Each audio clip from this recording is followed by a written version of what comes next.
إن الحمد لله نحمده ونستعينه ونستغفره ونعوذ بالله من شرور أنفسنا ومن سيئات أعمالنا من يهده الله فلا مضل له ومن يضلله فلا هادي له وأشهد أن لا إله إلا الله وحده لا شريك له وأشهد أن محمدا عبده ورسوله أما بعد فإن خير الحديث كتاب الله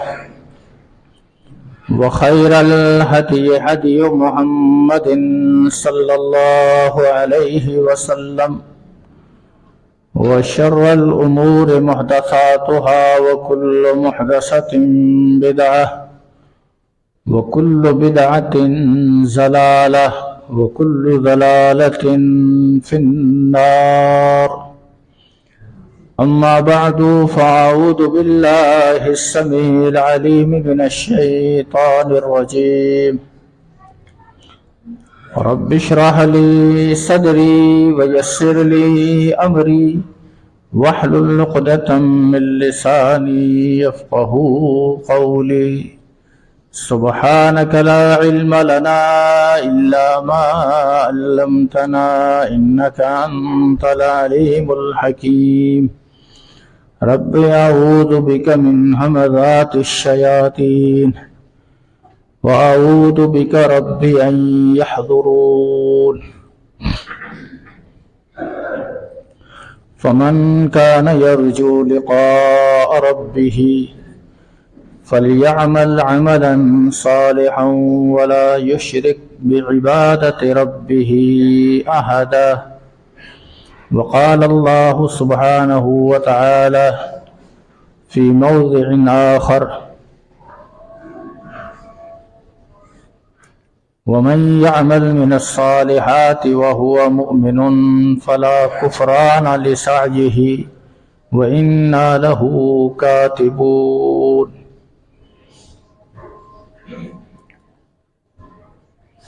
وقال الله سبحانه وتعالى في موضع آخر: وسارعوا إلى مغفرة من ربكم وجنة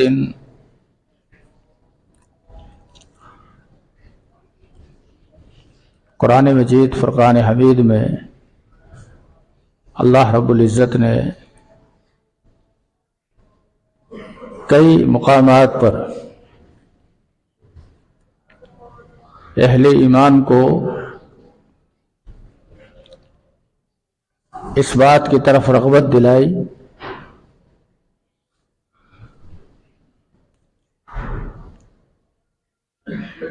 کہ جو شخص بھی یہ ایمان اور یہ عقیدہ رکھتا ہے کہ اسے مرنے کے بعد اللہ کے آگے پیش ہونا ہے، تو پھر اسے چاہیے کہ فَلْيَعْمَلْ عَمَلًا صَالِحًا، کہ وہ نیک عمل کرے، عمل صالح کرے، وَلَا يُشْرِكْ بِعِبَادَةِ رَبِّهِ أَحَدًا، اور ان نیک اعمال کے کرنے میں وہ اللہ کے ساتھ کسی کو بھی اللہ کا شریک نہ ٹھہرائے۔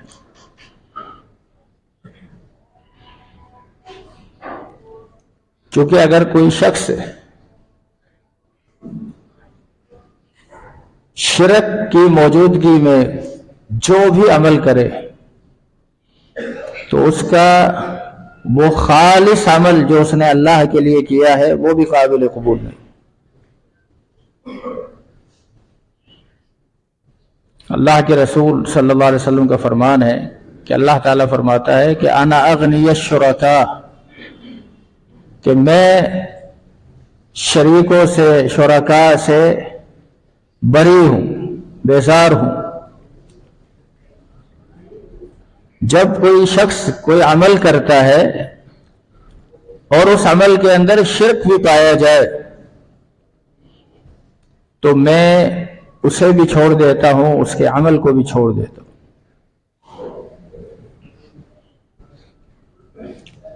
اس لیے جو شخص اس بات کی امید رکھتا ہے کہ اسے مرنے کے بعد اللہ کے یہاں پیش ہونا ہے اور اس کا حساب و کتاب ہونا ہے اور اس نے اس دن کی جواب دہی کا سامنا کرنا ہے، تو پھر اسے چاہیے کہ وہ اعمال صالحہ کرتا رہے اور اس کے ساتھ ساتھ اللہ کے ساتھ کسی کو شریک نہ ٹھہرائے۔ اعمال صالحہ یعنی جو عمل کتاب و سنت کے مطابق ہے، جس میں حقوق اللہ بھی آ گئے، حقوق العباد بھی آ گئے۔ جو یہ اعمال کر رہا ہے اسے چاہیے کہ اب وہ اس عمل کو کر کے بھول جائے، وہ دنیا کے اندر کسی سے اس کے صلے کا طلبگار نہ ہو۔ یہ نہ سوچے کہ اس عمل کے عوض میں مجھے دنیا سے کچھ حاصل ہو، دنیا والوں سے کچھ حاصل ہو۔ ہاں، اس نیک عمل کے نتیجے میں اللہ اس کی دنیا بھی بہتر کر دے، اللہ اس کی آخرت بھی بہتر بنا دے، یہ ٹھیک ہے، لیکن خود اس عمل سے اس کے دل میں یہ بات نہ ہو۔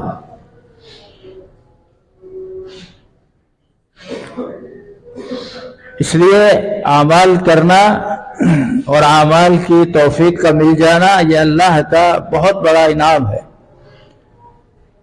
اور اس سے بڑھ کر اللہ کی طرف سے رحمت یہ ہے کہ عمل کرنے والا شخص پھر اپنے اس عمل کی حفاظت کرے۔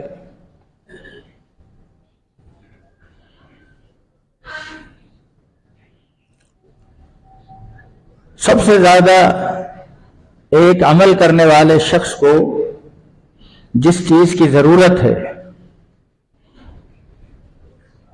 وہ یہ ہے کہ اس عمل کے جو اثرات ہیں، اس عمل کی جو خیر ہے وہ اس میں نظر آئے۔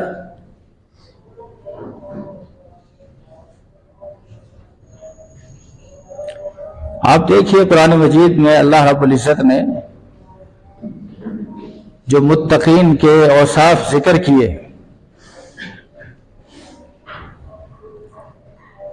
اس میں کبھی یہ ذکر کیا کہ والذین هم علی صلواتہم قائمون،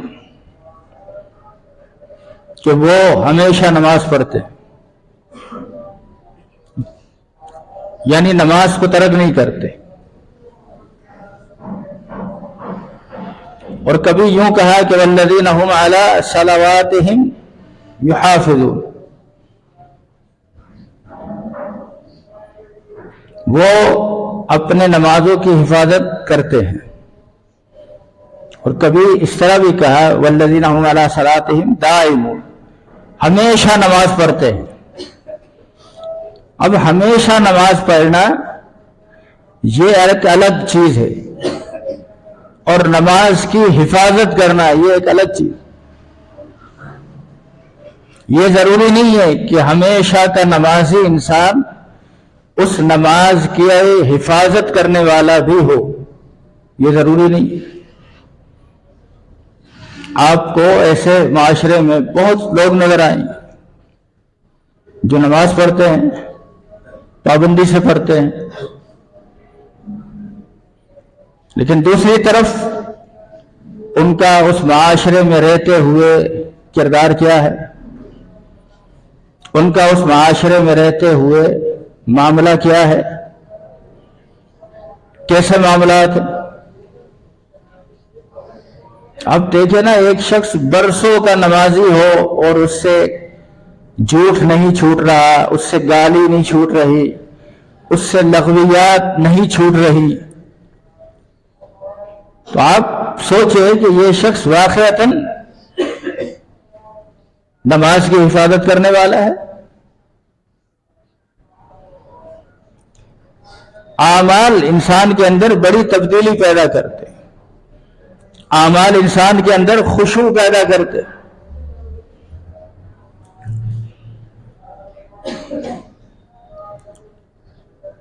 ایک کتنا معمولی سا جملہ یہ نظر آتا ہے، اتق اللہ یا ایھا الذین آمنوا اتقوا اللہ۔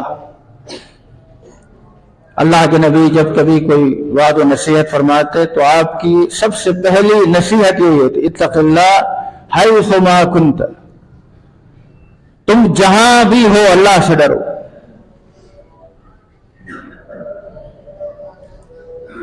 یعنی تفاسیر کے اندر مفسرین کرام نے اس اتق اللہ واقعے کے تحت، اس آیت کے تحت اتنے واقعات ذکر کیے ہیں صحابہ کے کہ کبھی کسی کو غصہ آ گیا اور اسے کہا اتق اللہ، تو جناب عمر جیسی شخصیت کانپ گئی، تھر تھرا گئے۔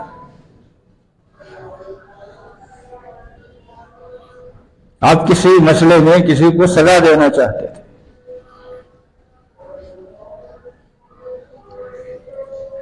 اللہ سے ڈرو، اتق اللہ حیث ما کنت، تم جہاں بھی ہو۔ اللہ کا ڈر، اللہ کا خوف، اللہ کی خشیت، یہ وہ چیزیں ہیں جو ایک انسان کو جب اسے کوئی نہیں دیکھ رہا ہوتا تب بھی اسے گناہ سے روکتی ہے۔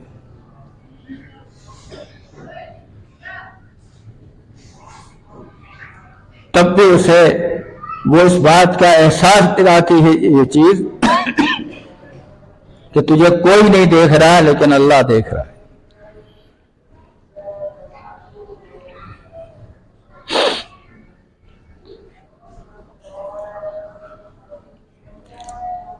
اس لیے جو بھی عمل کرنے والا ہے عمل کرے اور پھر اپنے عمل کی حفاظت کرے۔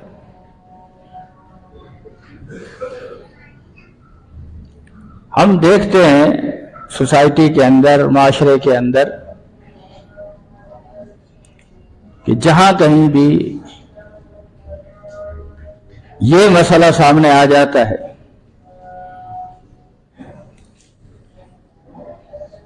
جس میں دوسرے کی حق تلفی نہ ہو، یہاں بہت سے لوگ پیچھے رہ جاتے۔ یہ کوئی معمولی چیز نہیں۔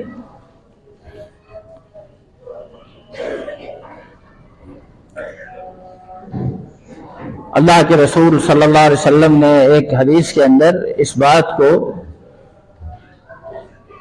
جس چیز سے تعبیر فرمایا ہے، آپ نے صحابہ سے پوچھا کہ یہ بتاؤ من المفلس، مفلس کون ہے؟ صحابہ کرام رضوان اللہ علیہم اجمعین نے یہی جواب دیا جو آج ہم دیتے کہ من لا درہم لہ ولا متاع لہ، جس کے پاس پیسے نہ ہو، جس کے پاس سامان نہ ہو، جائیداد نہ ہو، یہ آدمی مفلس ہے، غریب ہے، کلاش ہے۔ آپ نے فرمایا ان المفلس من امتی من یاتی یوم القیامہ، میری امت کا مفلس انسان وہ ہے جو قیامت کے دن آئے گا، اور کیسے آئے گا کہ اس نے نمازیں بھی پڑھی ہوں گی، اس کی فرض تو فرض نفلی عبادات بھی ہوں گی، وصیام، اس نے فرض روزوں کے ساتھ ساتھ نفلی روزے رکھے ہوں گے، اس نے صدقات کیے ہوں گے، فرض صدقات تو زکوٰۃ ہے، اس کے علاوہ بھی یہ نیکیاں ہیں اس کے ساتھ، اور پھر اس کے ساتھ ساتھ قد شتم ھذا وضرب ھذا واکل مال ھذا، اس کے ساتھ ساتھ اس کے چند گناہ بھی ہوں گے۔ قد شتم ھذا، کسی کو تھپڑ مار دیا، کسی کو گالی دے دی، وضرب ھذا، کسی کو تھپڑ مار دیا، واکل مال ھذا، کسی کا مال کھا گیا، پیسے نہیں دیے۔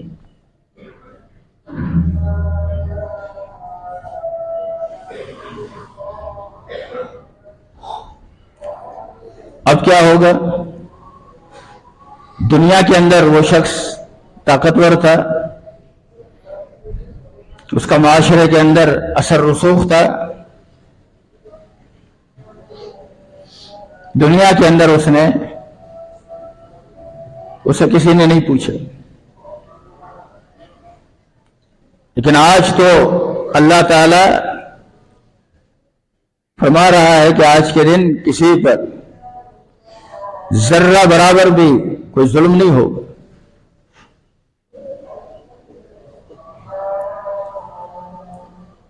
اس لیے جس کا جو معاملہ ہے وہ سامنے آ رہا ہے. فَمَنْ يَعْمَلْ مِثْقَالَ ذَرَّةٍ خَيْرًا يَرَهُ. اس دن ذرہ برابر نیکی بھی انسان کے سامنے آ جائے گی. وَمَنْ يَعْمَلْ مِثْقَالَ ذَرَّةٍ شَرًّا يَرَهُ. اور اس دن ذرہ برابر گناہ بھی، برائی بھی سامنے آ جائے.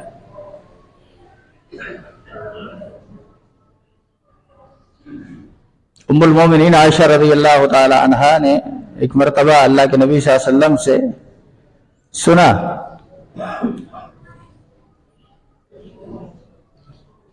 کہ ہر ایک نے اللہ کے یہاں جواب دہ ہونا ہے اور اس سے بات پرس ہوگی. تو عائشہ رضی اللہ تعالی عنہ نے فوراً کہا، اللہ کے رسول، اللہ تعالیٰ نے قرآن مجید کے اندر ایک جگہ یہ بھی ذکر کیا ہے حساب یسیر کا، کہ اللہ تعالیٰ بعض لوگوں سے آسان حساب لے گا. ان کے ذہن میں یہ تھا کہ حساب یسیر یہ ہوگا کہ اس کا شاید حساب نہیں ہوگا، یا ہوگا تو بالکل معمولی سا ہوگا. تو آپ نے فرمایا صدیق کی بیٹی، جہاں حساب یسیر سے مراد کیا ہے؟ ذالک العرض. اس سے مراد یہ ہے کہ اللہ تعالیٰ ایک بندے کے سامنے اس کے گناہوں کو پیش کرے گا، اس کے معاملات پیش کرے گا کہ تو نے یہ کام کیا، تو نے یہ کیا، تو نے یہ کیا، تو نے یہ کیا. آج بڑے بڑے نامی گرامی لوگوں کے معاملات سامنے آ رہے ہیں نا، کہ جس کو ہم مہذب سمجھتے ہیں، جسے ہم یہ سمجھتے ہیں یہ تو بھائی ایسی قوم ہے کہ اس کے نقش قدم پر چلا جائے. ایسے لوگوں کے جو کرتوت دنیا کے سامنے آ رہے ہیں کہ ان کا باطن کتنا ناپاک اور کتنا پلیت ہے، اور یہ کس قسم کے جرائم اور گناہوں میں ملوث لوگ ہیں جو دنیا کے اندر معتبر بنے بڑے، جو انسانیت کے حقوق کی بات کرتے ہیں. ان کے بنائے ہوئے قواعد کے روشنی کے اندر انہیں کیا سزا دینی چاہیے؟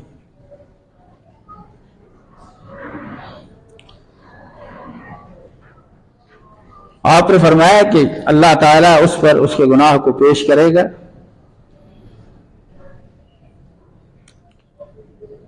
تو یہ عرض ہے، یہ پیش کرنا، یہ حساب یسیر. وَمَن نُوقِشَ، جس سے اللہ نے یہ پیش کر کے یہ پوچھا تو نے یہ کیا تو ہے لیکن کیوں کیا، تجھے کس نے اختیار دیا، تو نے یہ گناہ کیوں کیا؟ فقد عذب، آپ نے فرمایا اب سمجھ لو وہ ہلاک ہو گیا، اسے عذاب دے دیا گیا، اب اس پر عذاب ہوگا.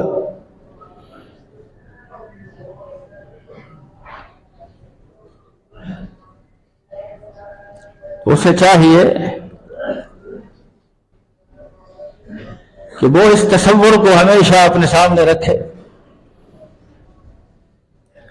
فرمایا جن پر ظلم ہوا اب یہ قیامت کے دن اللہ کی بارگاہ میں، اللہ کی عدالت میں آئے ہیں کہ یا اللہ ہمیں انصاف دلایا جائے. اللہ تعالیٰ ان سے کہے گا کہ اس کی جو نیکیاں ہیں جو یہ کر کے لایا ہے یہ ان لوگوں میں تقسیم کرو.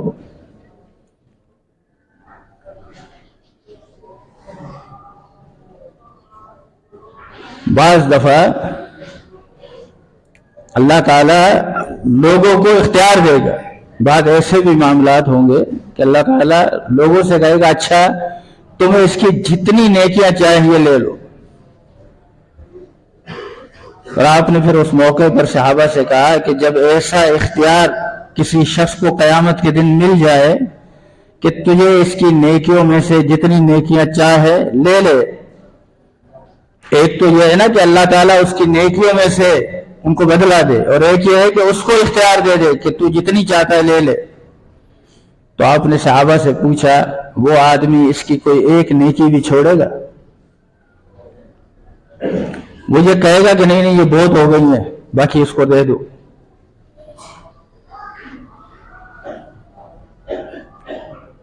اب یہ تقسیم ہو رہے تھے، نیکیاں تقسیم ہو گئی۔ ابھی کچھ اور لوگ باقی ہیں، وہ کہہ رہے ہیں ہمیں بھی انصاف دیا جائے۔ بھئی اب اس کی تو نیکیاں ختم ہو گئی، تمہیں بھی چاہیے، اب نیکیاں تو نہیں ہیں اس کے پاس، اب کیا کریں؟ کہا ایسا ہے کہ تم اپنے گناہ اس پر ڈال دو، ان کے گناہ لے کر اس پر ڈالے جائیں گے۔ آپ نے فرمایا کہ یہ آدمی کتنی نیکیاں کر کے آیا تھا اور اب اس کی حالت کیا بن گئی کہ سب نیکیاں ختم ہو گئی، الٹے اور گناہ اس کے سر پر آ گئے۔ جب اس کی نیکیاں ختم ہو گئیں، ان کے گناہ اس پر ڈالے گئے، تو یہ مفلس ہو گیا۔ اصل مفلس یہ ہے جو قیامت کے دن کا مفلس۔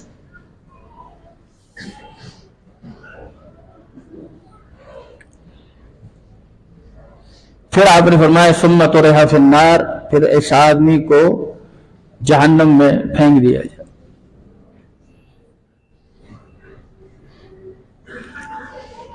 اس لیے یہ فرمایا کہ جو بھی اللہ سے ملاقات کی امید رکھتا ہے تو وہ اعمال صالحہ کرے۔ اعمال صالحہ کا مطلب شریعت کے مطابق ہونا، اللہ اور اس کے رسول صلی اللہ علیہ وسلم کے فرمان کے مطابق ہو، اللہ کے حق بھی ادا ہو، لوگوں کے حقوق بھی ادا ہو،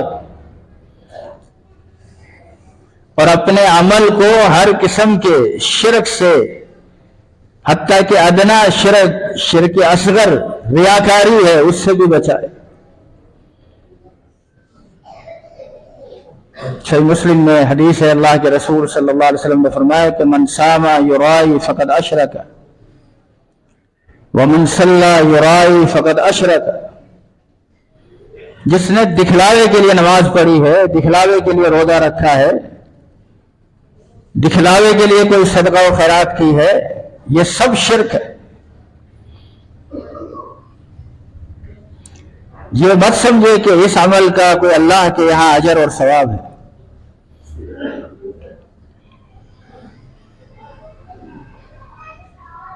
ہاں عمل کرنا، اور اس لیے کسی کو دکھانا تاکہ اس کے سامنے سنت عمل آ جائے، اس کے سامنے صحیح عمل آ جائے۔ دیکھیے محدثین کرام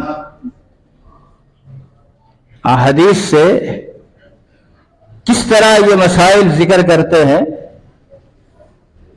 کہ ایک صحابی ابو حمید ساعدی رضی اللہ تعالیٰ عنہ 10 صحابہ کی موجودگی میں یہ کہتے ہیں کہ میں تم سب سے زیادہ اللہ کے نبی صلی اللہ علیہ وسلم کی نماز کو سمجھتا ہوں اور بہت اچھی طرح اسے ادا کرنا جانتا ہوں۔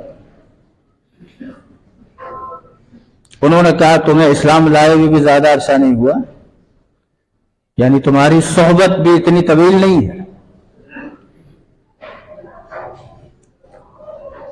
اور تمہیں اتنا اللہ کے نبی صلی اللہ علیہ وسلم کے پاس بیٹھنے کا بھی موقع نہیں ملا، تو تمہیں کیسے پتا چلا؟ تم نے کیسے یہ سمجھا کہ مجھے زیادہ سمجھ میں آیا ہے؟ فرماتا کہ میں کر کے دکھا دیتا ہوں۔ 10 صحابہ موجود تھے، ان کی موجودگی میں انہوں نے نماز پڑھ کے دکھائی۔ اب دکھائی نا، لیکن یہ دکھانا کس لیے ہے تاکہ اللہ کے نبی صلی اللہ علیہ وسلم کا جو طریقہ کار ہے اس کی تصدیق ہو جائے کہ اللہ کے نبی نے ایسے ہی پڑھا ہے کہ نہیں۔ انہوں نے واقعتاً اسے پڑھا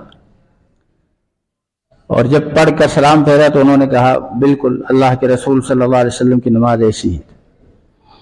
تفصیلاً یہ روایت جامع ترمذی میں موجود ہے، اختصاراً یہ روایت صحیح بخاری میں موجود ہے۔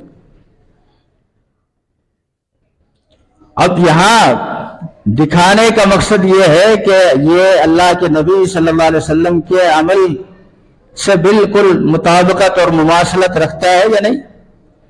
یہاں یہ مقصد نہیں ہے کہ یہ دیکھ کر میرے بارے میں یہ کہیں کہ یہ تو بہت اچھی طرح سے نماز پڑھ رہا ہے اور یہ تو بالکل جو ہے اس کی نماز کے تعلق سے اس کی کوئی اور شہرت یہ چاہتا ہو، ایسا نہیں۔ اس نماز کے تعلق سے یہی بتانا تھا کہ میں اللہ کے نبی صلی اللہ علیہ وسلم کے اس عمل کو جس طرح آپ کو کرتے ہوئے دیکھا ہے، آپ سے سیکھا ہے، اسی پر قائم۔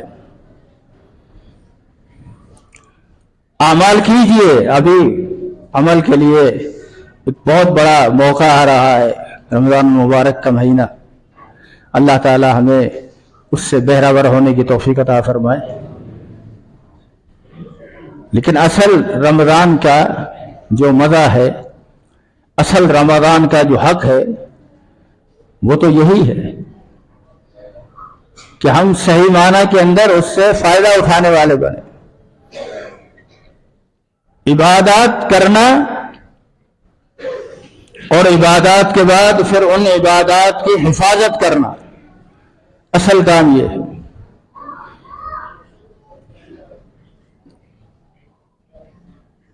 بہت سے عبادت کرنے والے لوگ اپنی عبادات کی حفاظت نہیں کرتے۔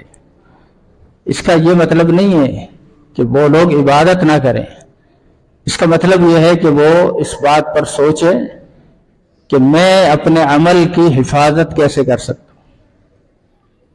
میرا یہ عمل جس طرح نامہ اعمال میں لکھا ہے، کل قیامت کے دن میرے حق میں یہ میرے میزان حسنات کو، نیکی کے ترازو کو بھاری کر دے،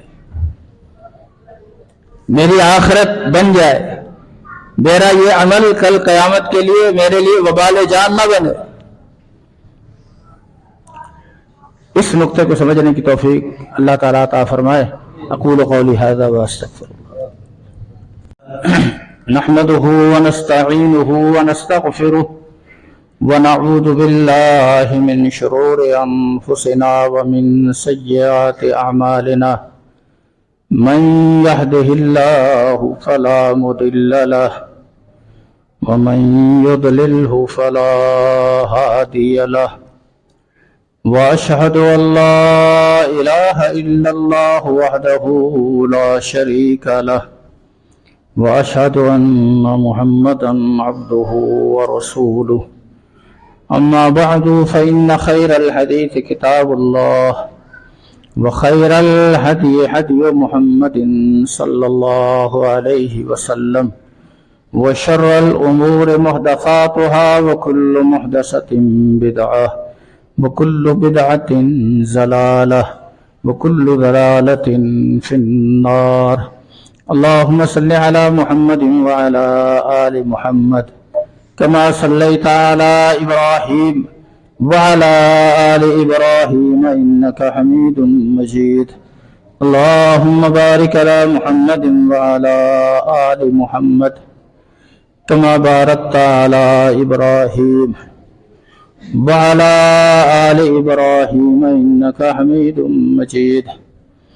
اللهم إنا نسألك العفو والعافية في الدنيا والآخرة، اللهم إنا نسألك الهدى والتقى والعفاف والغنى، اللهم أحسن عاقبتنا في الأمور كلها وأجرنا من خزي الدنيا وعذاب الآخرة۔ تمام بیماروں کے لیے دعا کریں، اللہ تعالیٰ انہیں شفاء کاملہ نصیب فرمائے۔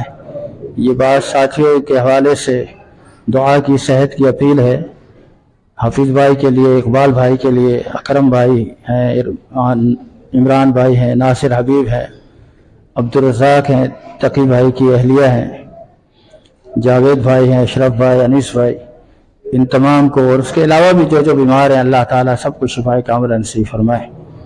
میری بھابھی کافی عرصے سے علیل ہیں، ان کے لیے بھی دعا فرمائے، اللہ تعالیٰ ان کو بھی شفائے کاملہ نصیب فرمائے۔ اسی طرح جو پریشان حال ہیں اللہ تعالیٰ تمام پریشان حال لوگوں کی پریشانیوں کو دور فرمائے۔